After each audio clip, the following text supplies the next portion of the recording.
నమస్కారం ఈటీ న్యూస్కు స్వాగతం. ముఖ్యాంశాలు. కాల్మనీ వ్యవహారంపై అసెంబ్లీలో నేడు చంద్రబాబు ప్రకటన. దాచాల్సిందేమీ లేదని శాసనసభాపక్ష భేటీలో స్పష్టీకరణ. వైకాపా తీరుపై అసహనం. ఆంధ్రప్రదేశ్లో బయటపడుతున్న వడ్డీ వ్యాపారుల అరాచకాలు. చిత్తూరు జిల్లాలో ఓ కుటుంబం బలి, పలుచోట్ల బాధితుల ఆత్మహత్యా యత్నాలు.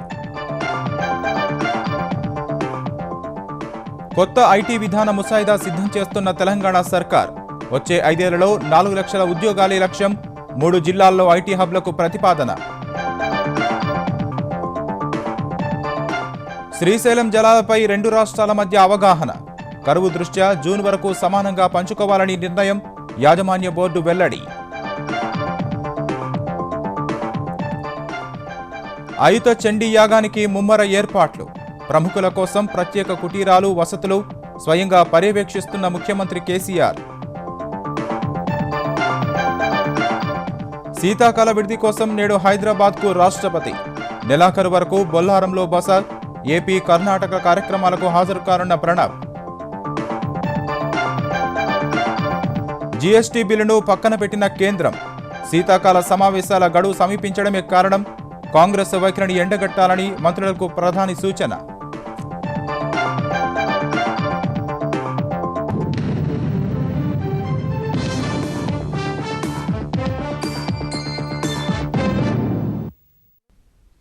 కాల్మనీ వ్యవహారంలో ప్రభుత్వం దాచాల్సిందేమీ లేదని ముఖ్యమంత్రి చంద్రబాబు స్పష్టం చేశారు.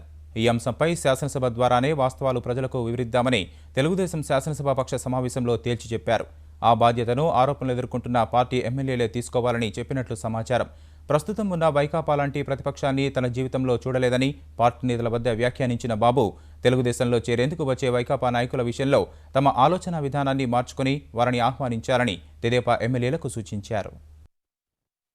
ఆంధ్రప్రదేశ్ శాసనసభ శీతాకాల సమావేశాల తొలి రోజు వాయిదా అనంతరం చంద్రబాబు అధ్యక్షతన సమావేశమైన తెలుగుదేశం శాసనసభాపక్షం అనేక అంశాలపై సుదీర్ఘంగా చర్చించింది. దాదాపు 2.5 గంటలు సాగిన సమావేశంలో పార్టీని మరింత బలోపేతం చేసే అంశంపై కూలంకషంగా చర్చించారు. తెలుగుదేశంలోకి వస్తామంటున్న వారిని చేర్చుకోవడం సబబేనన్న చంద్రబాబు ఇందుకు పార్టీ నేతలంతా సహకరించాలని సూచించారు. పార్టీ బాగుండాలన్న రీతిలో నేతల ఆలోచన ఉండాలని, పార్టీ బలోపేతం కోసం తీసుకునే నిర్ణయాల్ని స్వాగతించాలని సూచించారు. తొలి రోజు అసెంబ్లీ జరిగిన తీరుపైన సుదీర్ఘ చర్చ జరిగింది. ఇవాళ కూడా తొలుత అంబేద్కర్ అంశంపైనే చర్చ జరగాలని నిర్ణయించారు. అంబేద్కర్కు నివాళిగా ప్రభుత్వం తరఫున చేయదలసిన కార్యక్రమాలను సభలో ప్రకటిద్దామని అనుకుంటే వైకాపా సహకరించకపోవడాన్ని చంద్రబాబు తప్పుబట్టారు. ఇవాళ కూడా సభ సజావుగా నడవకుంటే అంబేద్కర్పై చర్చ జరిగే వరకు వైకాపా సభ్యులను సస్పెండ్ చేద్దామని చంద్రబాబు పార్టీ నేతలతో అన్నట్లు తెలిసింది. అంబేద్కర్ అంశం తర్వాతే కాల్మనీ వ్యవహారంపై చర్చ చేపడదామని, ఈ వ్యవహారంపై పార్టీలతో సంబంధం లేకుండా ప్రభుత్వం కఠినంగానే వ్యవహరిస్తోందని తేల్చి చెప్పిన చంద్రబాబు ఈ వ్యవహారంలో మూలాలను నిరోధించేలా తీసుకుంటున్న చర్యలను సభ ద్వారానే ప్రజలకు వివరిద్దామని చెప్పినట్లు సమాచారం. కాల్మనీ వ్యవహారంలో ఆరోపణలు ఎదుర్కొంటున్న party MLA Bode Prasad, MLC Buddha Venkanna ఇందుకు బాధ్యత వహించాలని చంద్రబాబు సూచించారు. వారిపై వస్తున్న ఆరోపణలకు జవాబిచ్చే బాధ్యత కూడా వారిదేనన్న ఆయన ఇందుకు సంసిద్ధం కావాలని స్పష్టం చేశారు. ఇదే సమయంలో పార్టీ తరఫున నిర్వహించిన జనచైతన్య యాత్రలు విజయవంతమయ్యాయని చెప్పిన చంద్రబాబు కొత్త రేషన్ కార్డుల కోసం వచ్చిన దరఖాస్తులను పరిశీలించి జనవరిలో ఇస్తున్నట్లు ప్రకటించారు. కొత్తగా రేషన్ కార్డులు తీసుకునే వారికి కూడా చంద్రన్న సంక్రాంతి కానుక అందేలా ఏర్పాట్లు చేస్తున్నట్లు వివరించారు. బాక్సైట్ అంశంపై అక్రమ అనుమతులు, బినామీ ఒప్పందాలు వైఎస్ హయాంలోనే జరిగాయని, తెలుగుదేశం పార్టీ కొత్తగా చేసిందేమీ లేదనే విషయాన్ని నేతలకు వివరించారు. రాష్ట్రపతి పర్యటనపైన చర్చించిన చంద్రబాబు ఆయన్ను ఆంధ్రప్రదేశ్కు ఆహ్వానించాలని నిర్ణయించారు. దేశంలోనే అత్యల్ప వర్షపాతంలో 2వ స్థానంలో ఉన్న అనంతపురం జిల్లాకు రాష్ట్రపతిని ఆహ్వానించి కరువురహిత ఆంధ్రప్రదేశ్ దిశగా ప్రభుత్వం తీసుకుంటున్న చర్యలను వివరిద్దామని నేతలతో అన్నట్లు తెలిసింది. కాల్మనీ వ్యవహారంపై సభలో చర్చ కోసం ఇవాళ కూడా పట్టుబట్టాలని వైకాపా శాసనసభాపక్షం నిర్ణయించింది. ఆంధ్రప్రదేశ్ వ్యాప్తంగా వడ్డీ వ్యాపారాలపై దాడులు నిర్వహించడం ద్వారా సాదాసీదా వడ్డీ వ్యవహారంగా తేల్చి అసలు విషయాన్ని నీరుగార్చేందుకు ప్రభుత్వం యత్నిస్తోందని ఆ పార్టీ ఆక్షేపించింది.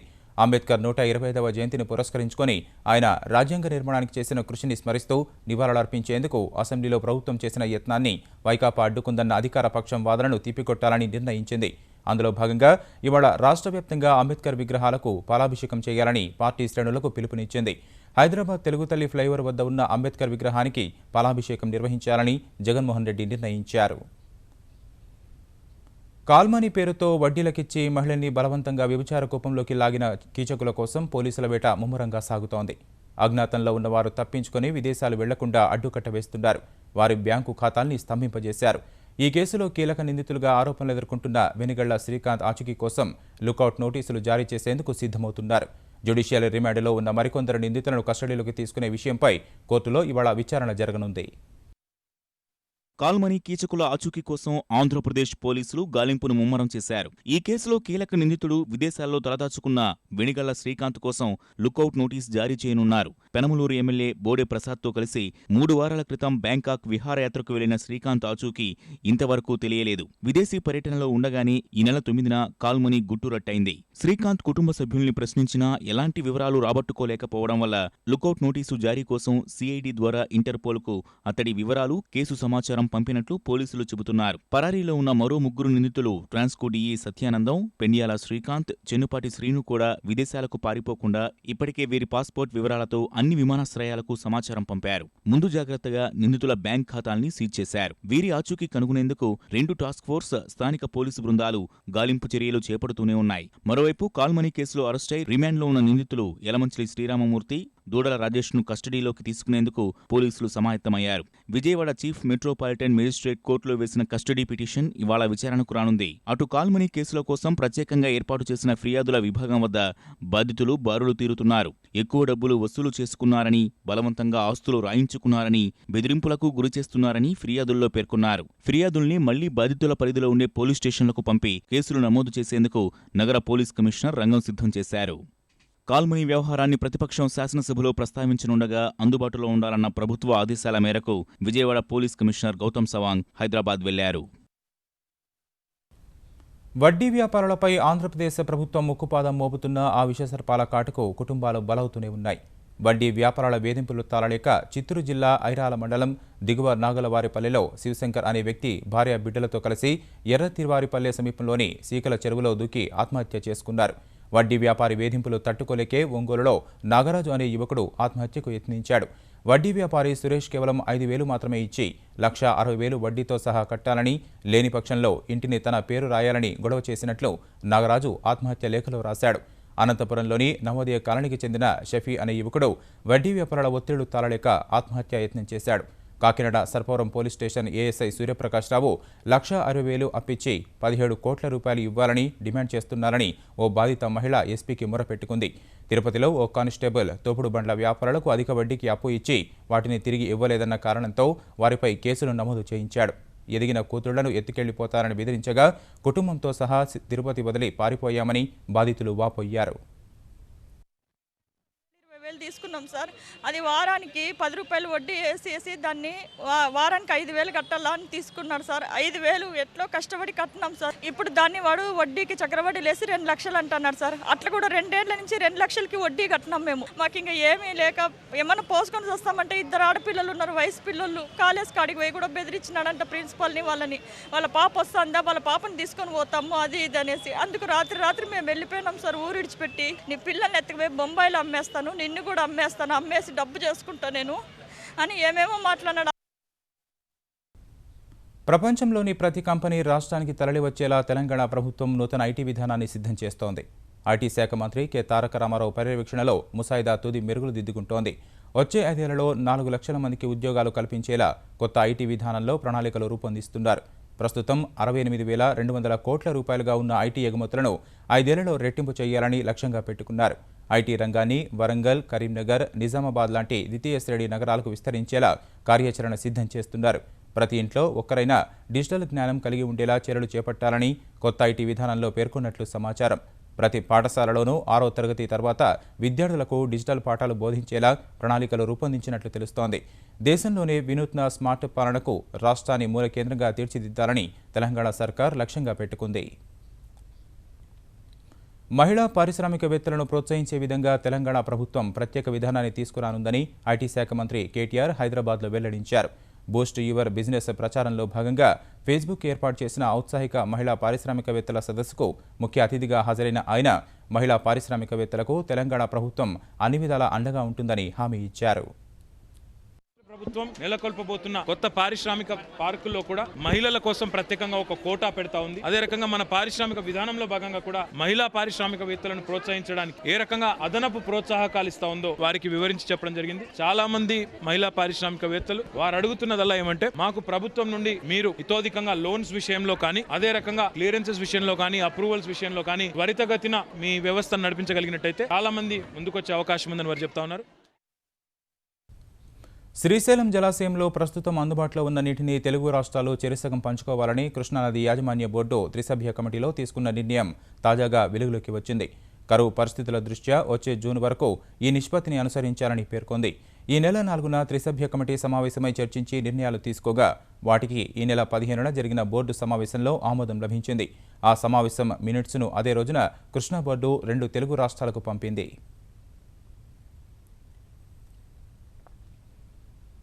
రాష్ట్రపతి ప్రణబ్ ముఖర్జీ శీతాకాల విడిది కోసం నేడు హైదరాబాద్ రానున్నారు.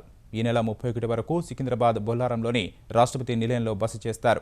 ఈ నెల 19న సికింద్రాబాద్లోని military college of electronics and mechanical engineering స్నాతకోత్సవంలో పాల్గొంటారు. 22, 23 తేదీల్లో కర్ణాటకలో పర్యటిస్తారు. 25న ఆంధ్రప్రదేశ్ భీమవరంలో తిరుమల తిరుపతి దేవస్థానం వేద పాఠశాలను ప్రారంభిస్తారు. ఈ నెల 27న హైదరాబాద్లోని ప్రొఫెసర్ జయశంకర్ వ్యవసాయ విశ్వవిద్యాలయంలో జరిగే ఇండియన్ ఎకనామిక్ అసోసియేషన్ వార్షిక సదస్సులో ప్రారంభోపన్యాసం చేస్తారు. అదే రోజు ముఖ్యమంత్రి కేసీఆర్ మెదక్ జిల్లా ఎర్రవెల్లిలో నిర్వహిస్తున్న అయిత చండీయాగంలో పాల్గొంటారు. రాష్ట్రపతి గౌరవార్థం 29న గవర్నర్ నరసింహన్ విందు ఏర్పాటు చేస్తారు. 30న రాష్ట్రపతి నిలయంలో రాష్ట్ర ప్రముఖులు, మంత్రులు, అధికారులు, జర్నలిస్టులకు రాష్ట్రపతి విందు ఇస్తారు. 31న తిరిగి ఢిల్లీ వెళతారు. రాష్ట్రపతి రాక దృష్ట్యా రాష్ట్రపతి నిలయాన్ని సర్వాంగ సుందరంగా ముస్తాబు చేశారు. కట్టుదిట్టమైన భద్రతా ఏర్పాట్లు చేశారు. విశ్వశాంతిని కాంక్షిస్తూ ముఖ్యమంత్రి కేసీఆర్ తలపెట్టిన అయిత చండీ మహాయాగం ఏర్పాట్లు ఊపందుకున్నాయి. ఋత్వికులు, వేద పండితుల ఆధ్వర్యంలో మెదక్ జిల్లా జగదేవ్పూర్ మండలం ఎర్రవెల్లిలో వ్యవసాయ క్షేత్రంలో 5 రోజుల పాటు నిర్వహించే యాగం పనులను కేసీఆర్ స్వయంగా పరిశీలించారు. 40 ఎకరాల విస్తీర్ణంలో యాగం నిర్వహణకు సన్నాహాలు సాగుతుండగా 101 హోమగుండాలతో పాటు చతుర్వేద యాగశాలలు ఏర్పాటు చేశారు. శృంగేరి పీఠం నుంచి వచ్చిన 6 ప్రధాన ఋత్వికుల పర్యవేక్షణలో 1500 మంది ఋత్వికులు 10,000 సప్తశతి పారాయణాలు, చండీ నవాక్షరి జపాలు చేయనున్నారు. యాగం చివరి రోజున ఒక్కో హోమగుండం వద్ద 11 మంది ఋత్వికులు పాయసంతో హోమం చేస్తారు.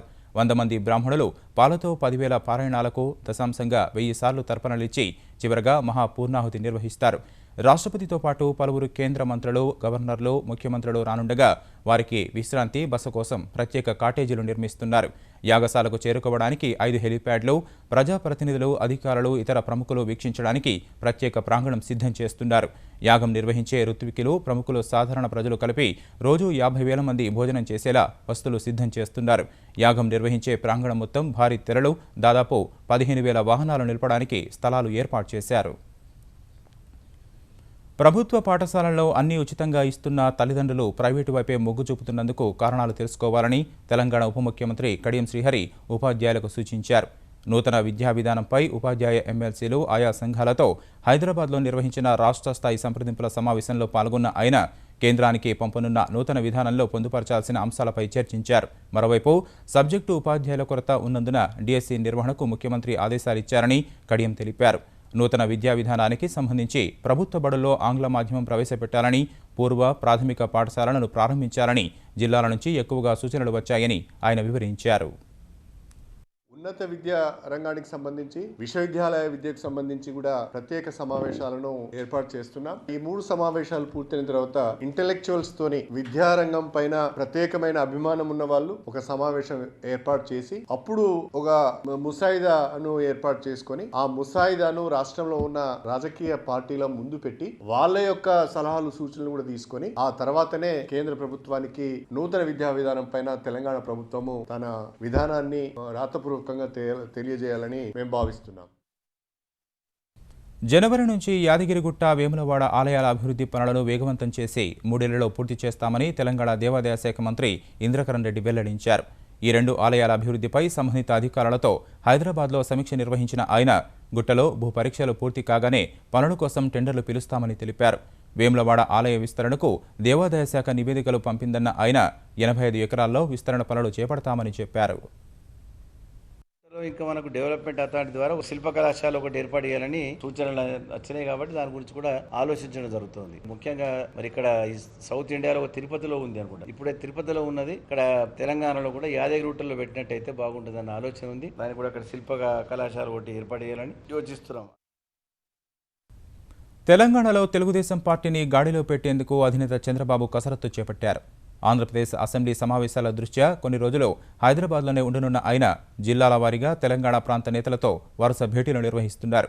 గురువారం రాత్రి ఎన్టీఆర్ భవన్కు వచ్చిన చంద్రబాబు నల్గొండ, మహబూబ్నగర్ జిల్లాల నేతలతో సమావేశమయ్యారు. తెలంగాణలో పార్టీ పటిష్టతకు తీసుకోవాల్సిన చర్యలు, ప్రభుత్వ ప్రజా వ్యతిరేక విధానాలపై పోరాడాల్సిన తీరుపై నేతలకు ఆయన దిశానిర్దేశం చేశారు. నేతలు పట్టింపులు వీడి పార్టీ కోసం కలిసికట్టుగా పనిచేయాలని సూచించారు. హైదరాబాద్లో ఉన్నన్ని రోజులు ప్రతిరోజు 2 జిల్లాల చొప్పున పార్టీ నేతలతో ఎన్టీఆర్ భవన్లో సమావేశం కావాలని చంద్రబాబు నిర్ణయించారు. ప్రపంచ బ్యాంకు నిధులతో చేపట్టిన తాగునీటి పథకాలను వెంటనే పూర్తి చేయాలని ఇంజనీర్లు, గుత్తేదారులకు తెలంగాణ గ్రామీణ నీటి సరఫరా శాఖ ఇంజనీరింగ్ చీఫ్ సురేందర్ రెడ్డి ఆదేశించారు.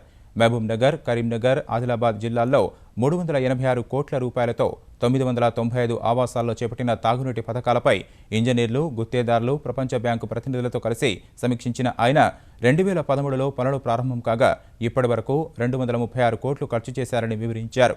వచ్చే మార్చితో ప్రపంచ బ్యాంకు సాయం ముగియనున్నందున ఆలోగా ఎట్టి పరిస్థితుల్లో పనులు పూర్తి కావాలని స్పష్టం చేశారు. సకాలంలో పనులు పూర్తి చేయకపోతే ఇంజనీర్లు, గుత్తేదారులపై చర్యలు తీసుకుంటామని హెచ్చరించారు. గడువు పూర్తయినప్పటికీ కొంతకాలం ఆర్థిక సాయం కొనసాగించాలన్న ఈఎన్సీ విజ్ఞప్తిని ప్రపంచ బ్యాంకు ప్రతినిధులు అంగీకరించారు. అనంతపురం జిల్లా ఎన్పీకుంట మండలంలో అల్ట్రా మెగా సోలార్ విద్యుత్ ప్రాజెక్టులో భూములు కోల్పోయిన రైతులకు న్యాయమైన పరిహారం ఇచ్చే వరకు పోరాటం చేస్తామని సిపిఎం సీనియర్ నేత ప్రకాష్ కారత్ హామీ ఇచ్చారు. పరిహారం కోసం పోరాటం చేస్తున్న రైతులను కలిసి మద్దతు ప్రకటించిన ఆయన రైతుల విషయంలో కేంద్ర, రాష్ట్ర ప్రభుత్వాల తీరు సరిగా లేదని ఆక్షేపించారు. ఎన్పీకుంటలో భూమి కోల్పోయిన రైతులకు ఎకరాకు 10 లక్షల రూపాయలు ఇవ్వాలని డిమాండ్ చేశారు. అంతకుముందు కారట్ పర్యటన విషయంలో పోలీసులు, సిపిఎం కార్యకర్తల మధ్య తోపులాట చోటు చేసుకుంది.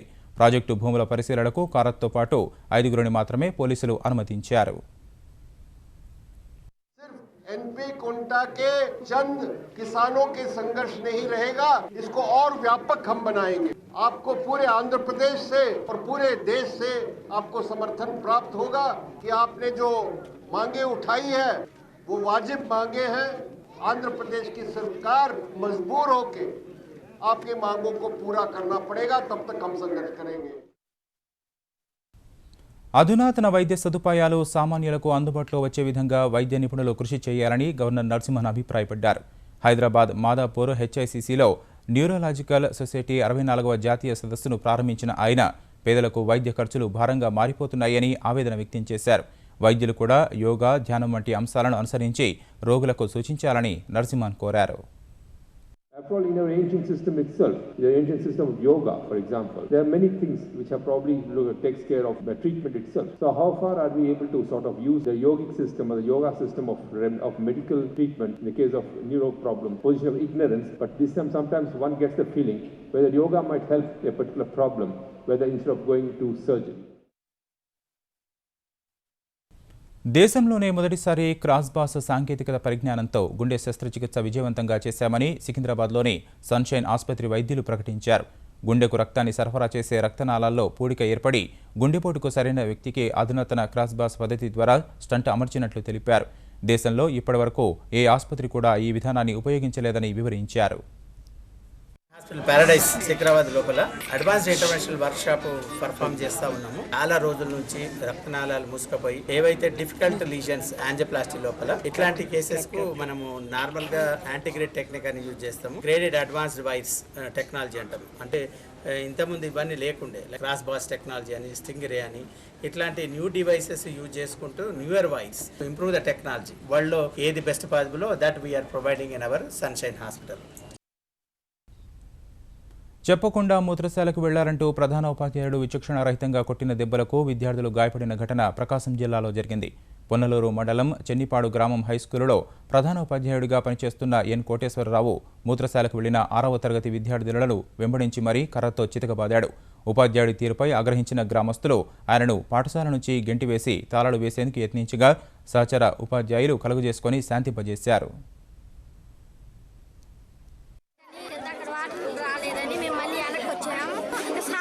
ఫోన్ మాట్లాడితే బయటకు వచ్చాడు. మళ్ళీ మమ్మల్ని చూసి మళ్ళీ లోపలికి వెళ్ళి కర్ర తీసుకొని వచ్చి మమ్మల్ని కొట్టాడు. ఒక అమ్మాయి లగెత్తుతో వెళ్ళింది, ఇంకా సార్ కూడా లగెత్తుతో వచ్చి మమ్మల్ని కొట్టాడు. మేము అందరం వచ్చాం సార్, వద్దు సార్ కొట్టకండి సార్, నీళ్ళు రాలేదు సార్ అందుకే వచ్చాం సార్ అని చెప్తున్నా కూడా కొడుతున్నాం సార్, బాగా కొట్టేస్తాం. అతను ఉన్న నుంచి పిల్లలు కూడా ఇబ్బంది పడుతున్నారు, కొట్టడము చేయి వాళ్ళని హింస పెడుతున్నాడు అతని పిల్లల్ని. వద్దనుకుంటున్నాం, హెడ్ మాస్టర్ మాకు అవసరం లేదనుకుంటున్నాం. టెలివిజన్ ప్రసారాల్లో నాణ్యతను పెంచేలా కేంద్ర ప్రభుత్వం చేపట్టిన 3వ దఫా డిజిటలైజేషన్ ప్రక్రియ ఈ నెల 31తో ముగుస్తున్న వేళ ప్రజలందరూ ఆ అవకాశాన్ని సద్వినియోగం చేసుకోవాలని తెలంగాణ కేబుల్ ఆపరేటర్ల సంఘం విజ్ఞప్తి చేసింది. ప్రతి ఒక్కరూ తమ టీవీలకు సెటప్ బాక్సులు తప్పనిసరిగా పెట్టించాలనే కేంద్రం ఆదేశాన్ని గుర్తు చేసిన సంఘం ప్రతినిధులు వీటి వినియోగంతో ప్రజలకు మరిన్ని సేవలు అందుబాటులోకి వస్తాయని వివరించారు. మా దగ్గర ఉన్న సెటప్ బాక్సుల ద్వారా కొన్ని సమయాలలో వాళ్ళు లేనప్పుడు లేని ప్రోగ్రాంలు సీరియల్స్ అనుకోండి, న్యూసే అనుకోండి, ఒక నెల రోజుల వరకు రికార్డ్ చేసుకోవచ్చు. ఏదైతే రైతులు గ్రామీణ ప్రాంతాలలో అయితే వారికి సంబంధించినటువంటి మన రాష్ట్ర ప్రభుత్వం కూడా అన్ని డిజిటలైజేషన్ చేస్తుంది కాబట్టి వారి పట్టాకు సంబంధించిన డీటెయిల్స్ ని కానీ రైతుకు సంబంధించిన విధానాలు కానీ ఈ సెటప్ బాక్స్ లో రెవెన్యూ డిపార్ట్మెంట్ ద్వారా ఇంటర్ కనెక్ట్ అయ్యి వాళ్ళ ప్రతి ఇంట్లో వాళ్ళ డేటా చూసుకునే విధానంగా కూడా మా సెటప్ బాక్స్ ప్రొవిజన్ కల్పించే అవకాశం ఉంది. నరేంద్ర మోదీ ప్రభుత్వం ప్రతిష్టాత్మకంగా భావిస్తున్న వస్తుసేవల పన్ను బిల్లుకు ఈ పార్లమెంటు సమావేశాల్లో మోక్షం కలిగే దాఖలాలు కనిపించడం లేదు. శీతాకాల సమావేశాల ముగింపు గడువు దగ్గర పడుతున్న సమయంలో ఈ బిల్లును పక్కన పెట్టడమే ఉత్తమమనే అభిప్రాయానికి కేంద్రం వచ్చింది. జీఎస్టీ బిల్లును మినహాయించి మిగిలిన 3 రోజుల సమావేశాల్లో ఇతర బిల్లులపై దృష్టి పెట్టాలని నిర్ణయించింది. మరోవైపు బిల్లులను అడ్డుకోవడమే లక్ష్యంగా పార్లమెంట్లో విపక్షాలు సాగిస్తున్న ఆందోళనను ప్రజలకు వివరించాలని ప్రధాని మోదీ సహచార మంత్రులకు సూచించారు. పార్లమెంటు శీతాకాల సమావేశాలు ప్రారంభమైనప్పటి నుంచి వస్తు సేవల పన్ను బిల్లుపై ప్రభుత్వ పెద్దలు కాంగ్రెస్ నేతల మధ్య సంప్రదింపులు జరుగుతున్నప్పటికీ బిల్లుపై ప్రతిష్టంభనకు తెరపడలేదు. కాంగ్రెస్ ప్రతిపాదనలను ప్రభుత్వం ఆమోదించకపోవడం, ఎన్ని ప్రయత్నాలు చేసినా కాంగ్రెస్ మెట్టు దిగకపోవడం వల్ల ప్రస్తుత సమావేశాల్లో బిల్లు ఆమోదంపై సందేహాలు వ్యక్తమవుతున్నాయి. ఫలితంగా ప్రస్తుత సమావేశాలకు బిల్లును పక్కన పెట్టడమే మంచిదనే అభిప్రాయానికి ప్రధాని మోదీ వచ్చారు. మిగిలిన కొద్దిపాటి పార్లమెంటు కాలాన్ని సద్వినియోగం చేసుకుని మిగతా బిల్లులను ఆమోదింపజేసుకోవాలని నిర్ణయించినట్లు తెలిసింది. శీతాకాల సమావేశాలు ఈ నెల 23 వరకు జరగనుండగా వచ్చే వారం చర్చకు రానున్న బిల్లులు, వాటికి కేటాయించే సమయాల్ని గురువారం చదివి వినిపించిన ఉపసభాపతి కురియన్ వాటిలో జీఎస్టీ బిల్లు ప్రస్తావన చేయలేదు. ఎస్సీ ఎస్టీల రక్షణ, అణుశక్తి, చక్కెరపై పన్ను వంటి అంశాలకు సంబంధించిన బిల్లులను మాత్రమే ప్రస్తావించారు. ఫలితంగా ఈ సమావేశాల్లో జీఎస్టీ బిల్లును కేంద్రం పక్కన పెట్టినట్లు స్పష్టమవుతోంది. ఈ బిల్లును తదుపరి పార్లమెంటు సమావేశాల్లో ఆమోదింపజేసుకోవడం చాలా సులభమని మోదీ ప్రభుత్వం భావిస్తోంది. వచ్చే ఏడాది ఏప్రిల్ నాటికి రాజ్యసభలో కాంగ్రెస్ బలం తగ్గి జీఎస్టీకి మద్దతిస్తున్న సభ్యుల సంఖ్య పెరుగుతుందని, అప్పుడు ఎలాంటి గందరగోళ పరిస్థితులు తలెత్తకుండా సాఫీగా బిల్లును ఆమోదింపజేసుకోవచ్చని కేంద్రం అంచనా వేస్తోంది. అయితే ప్రస్తుత సమావేశాల్లో కాంగ్రెస్ అనుసరించిన వైఖరిని తీవ్రంగా ఆక్షేపించిన ప్రధాని మోదీ ఈ విషయాన్ని ప్రజలకు వివరించాలని సహచర మంత్రులతో జరిగిన విందు సమావేశంలో స్పష్టం చేశారు. ఇన్నాళ్లు సభలో సహనంతో ఉన్న అధికారపక్ష సభ్యులు ఇకపై విపక్షాల విమర్శల్ని ధైర్యంగా తిప్పికొట్టాలని సూచించారు. ప్రతిపక్షాలు పార్లమెంటును అడ్డుకోవడం వల్లే జీఎస్టీ వంటి కీలక బిల్లులు నిలిచిపోయాయనే విషయాన్ని ప్రజల్లోకి తీసుకెళ్లాలని దిశానిర్దేశం చేశారు. జనవరి 2వ వారం నుంచి మంత్రులంతా తమ తమ నియోజకవర్గాల్లో పర్యటించేలా త్వరలోనే కార్యాచరణ ప్రకటిస్తామని చెప్పారు. ఢిల్లీ ముఖ్యమంత్రి ముఖ్య కార్యదర్శి కార్యాలయంలో సీబీఐ సోదాలపై వివాదం మరింత ముదురుతోంది. ఆమ్ ఆద్మీ కేంద్రం మధ్య మాటల యుద్ధం తీవ్రంగా కొనసాగుతోంది. ఢిల్లీ క్రికెట్ సంఘం అధ్యక్షుడిగా జైట్లీ వ్యవహరించిన కాలంలో 3 సంస్థలకు ₹1,55,00,000 రుణం ఇచ్చారని, కారణం మాత్రం పేర్కొనలేదని ఆమ్ ఆద్మీ నేతలు ఆరోపించారు.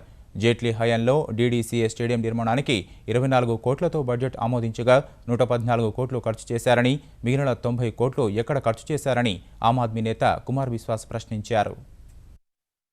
1989 से लेकर 2013 तक अध्यक्ष के रूप में और 1 वर्ष मुख्य संरक्षक के रूप में अरुण जेटली जी ने 15 वर्ष इस डीडीसीए का जो दोहन किया है और आज दुर्भाग्य से वे कंपनियों के ही विभाग को देखते हैं।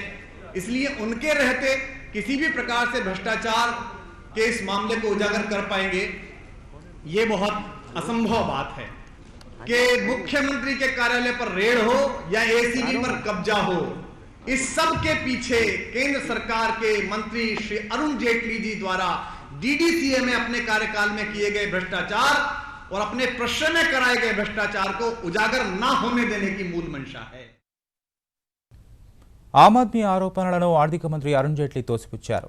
సమైక్య స్ఫూర్తికి విరుద్ధంగా ముఖ్యమంత్రి కేజ్రీవాల్ ప్రధానిని దుర్భాషలాడుతున్నారని మండిపడ్డారు. ప్రజల దృష్టికి మళ్లించడానికే తనపై తప్పుడు ఆరోపణలు చేస్తున్నారని విమర్శించారు. पिछले कई वर्षों से मेरा कोई क्रिकेट से संबंध नहीं है, ना दिल्ली में ना बीसीसीआई में, तो इतने वर्षों बाद जाकर इनको ये विषय क्यों से याद आ गया? एक नया स्टेडियम 114 करोड़ में बन गया और कॉमनवेल्थ खेल में नेहरू स्टेडियम की केवल रिपेयर्स और रेनोवेशन पे 900 करोड़ खर्चा, 14,000 कैपेसिटी के ध्यानचंद स्टेडियम पे 600 करोड़ रुपए खर्चा, और यहां एक ब्रांड न्यू स्टेडियम 42,000 क्षमता का 114 करोड़ रुपए में बना, और बनवाया भी किसी निजी कॉन्ट्रैक्टर से नहीं, एक public sector undertaking engineering projects India limited से टेंडरिंग के माध्यम से. అమెరికాలోని భారత ఐటీ సంస్థలు ఎక్కువగా జారీ చేసే H1B, L1 వీసాలపై మరింత భారం మోపేందుకు అమెరికా సిద్ధమవుతోంది. ఈ వీసాలు పొందడానికి రుసుమును రెట్టింపు చేసేందుకు ఉద్దేశించిన బిల్లు ఇవాళ అమెరికా ప్రతినిధుల సభ ముందుకు రానుంది. H1B వీసాలపై $4,000, L1 వీసాలపై $4,500 ప్రత్యేక రుసుము విధించడానికి ఉద్దేశించిన ఈ బిల్లు ఆమోదం పొందడం ఖాయమని తెలుస్తోంది. అదే జరిగితే అమెరికా ఖజానాకు ఏడాదికి $100 కోట్ల పైగా ఆదాయం సమకూరనుంది. ఈ నిధులను బయోమెట్రిక్ ట్రాకింగ్ పద్ధతి అమలు సహా సెప్టెంబర్ 11 ఆరోగ్య సంరక్షణ చట్టం అమలు కోసం వినియోగించనున్నారు. కనీసం 50 మంది ఉద్యోగులు ఉన్న కంపెనీల్లో 50% పైగా ఉద్యోగులు H1B, L1 వీసాలపై ఉంటే అలాంటి సంస్థలు ఒక్కో వీసాకు నిర్దేశిత ప్రత్యేక రుసుమును చెల్లించాల్సి ఉంటుంది. ఈటీవీ న్యూస్ సమాప్తం. నమస్కారం.